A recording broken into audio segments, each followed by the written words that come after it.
गुरु पूर्णिमा के दिन ये कथा सुनने से जगता है भाग्य और मिलती है असीम गुरु कृपा। गुरु पूर्णिमा की कथा ट्यूलिप। साल 2023 में गुरु पूर्णिमा 3 जुलाई को पूरे भारतवर्ष में उत्साह और उमंग के साथ मनाई जाएगी। गुरु पूर्णिमा बहुत ही पवित्र दिन है जहां गुरुओं के प्रति उनके कर्तव्यों को सम्मानित किया जाता है। गौरतलब है कि गुरु पूर्णिमा उन महान शिक्षकों और गुरुओं को समर्पित एक पवित्र दिन है जो किसी भी विद्यार्थी के भविष्य का निर्माण करते हैं।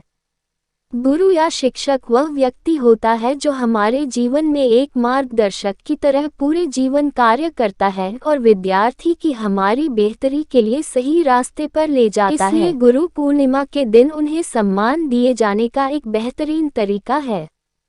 हिंदू वैदिक प्रमाणों में उल्लेख मिलता है कि गुरु पूर्णिमा वेद व्यास के जन्म के उपलक्ष्य में मनाई जाती है।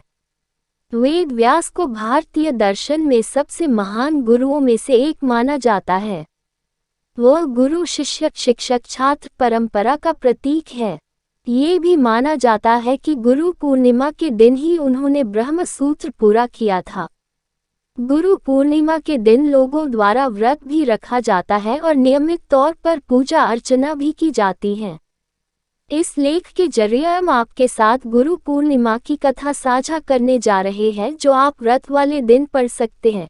इसके साथ ही अपने परिजनों के साथ इस कथा को साझा कर सकते हैं। गुरु पूर्णिमा की 2 प्रचलित कथाओं को साझा कर रहे हैं।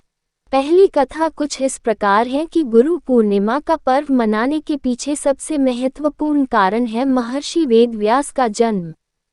महर्षि वेदव्यास भगवान विष्णु के अंश के रूप में धरती पर जन्मे थे।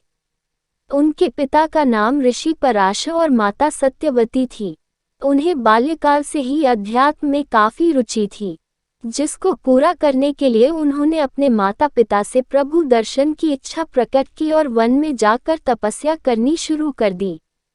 लेकिन उनकी माता ने इस इच्छा को मना कर दिया। महर्षि वेदव्यास ने अपनी माता से इसके लिए हठ किया और अपनी बात को स्वीकार करा लिया। लेकिन उन्होंने आज्ञा देते हुए कहा कि जब घर का ध्यान आए तो वापस हमारे पास लौट आना। इसके बाद वेदव्यास तपस्या हेतु वन चले गए और वहां जाकर उन्होंने कठोर तपस्या की। इस तपस्या के पुण्य के तौर पर उन्हें संस्कृत भाषा में प्रवीणता हासिल हुई, जिसके बाद उन्होंने 4 वेदों का विस्तार किया, महाभारत, 18 महापुराणों और ब्रह्मास्त्र की रचना की। उन्हें वरदान प्राप्त हुआ। ऐसा कहा जाता है कि किसी न किसी रूप में हमारे बीच महर्षि वेदव्यास आज भी उपस्थित है। इसलिए हिंदू धर्म में वेदव्यास भगवान के रूप में पूजे जाते हैं। आज भी वेदों का ज्ञान लेने से पहले महर्षि वेदव्यास का नाम सबसे पहले लिया जाता है। गुरु पूर्णिमा के खास मौके पर आप भी महर्षि वेदव्यास की पूजा करें और उनकी कुछ अहम बातों को जरूर जानें, जिसका प्रभाव आपके आने वाले भविष्य को बेहतर बना सकता है। जैसे कि हम बता चुके हैं कि गुरु पूर्णिमा के पावन मौके पर हिंदू भक्त अपने गुरु को श्रद्धापूर्वक नमन करते हैं और उनसे आशीर्वाद लेते हैं। दूसरी कथा कुछ इस प्रकार है। एक बार की बात है, आदि शंकराचार्य अपने एक शिष्य के साथ गुरु का महत्व सिद्ध करने के लिए एक यात्रा पर निकले। वे एक गांव पहुंचे और वहां एक विद्यालय में एक प्राचार्य के रूप में जाने का निर्णय लिया। प्राचार्य ने आदि शंकराचार्य को उत्साहपूर्वक स्वागत किया और उन्हें एक प्रश्न पूछा, क्या आपके गुरु ने आपको शिक्षा दी है? आदि शंकराचार्य ने उसे देखा और कहा, मेरे गुरु ने मुझे अनमोल शिक्षा दी है, लेकिन वह कहीं नहीं है। प्राचार्य ने हैरान होकर पूछा, वे कहाँ हैं? आदि शंकराचार्य ने बताया, मेरे गुरु मेरे भीतर हैं, वे मेरे अंतरात्मा में स्थित हैं।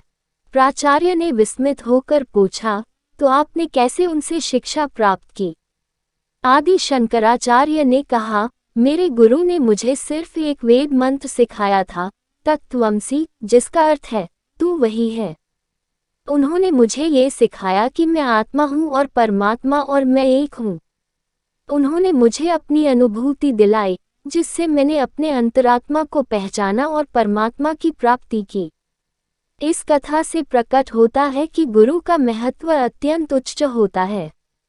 गुरु हमें दिशा देते हैं, ज्ञान का प्रकाश दिलाते हैं और हमें सही मार्ग पर ले जाते हैं।